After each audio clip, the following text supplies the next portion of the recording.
अस्सलाम वालेकुम viewers, welcome back to my YouTube channel daily tips with Asma. आज की इस वीडियो में हम आपको बताएंगे ज़वार नाम का मतलब क्या है। ज़वार नाम का शुमार लड़कों के नामों में होता है। ज़वार एक इस्लामी नाम है।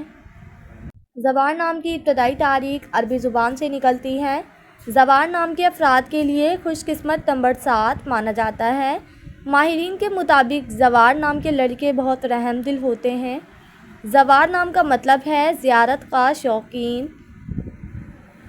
ज़वार नाम के लड़कों के लिए खुशकिस्मत दिनों में बुध, जुम्मा और हफ्ते का दिन शामिल है। ज़वार नाम के अफराद के लिए मुवाफिक रंगों में नीला, पीला और सफ़ेद रंग शामिल है। ज़वार नाम के अफराद के लिए मुवाफिक पत्थरों में हीरा पत्थर शामिल है।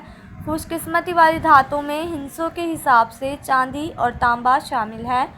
फ्रेंड्स, अगर आप अपने नाम का मतलब जानना चाहते हैं तो कमेंट बॉक्स में अपना नाम लिखें। इंशाल्लाह हम आपके नाम की वीडियो ज़रूर बनाएंगे। Thanks for watching. अल्लाह हाफिज़।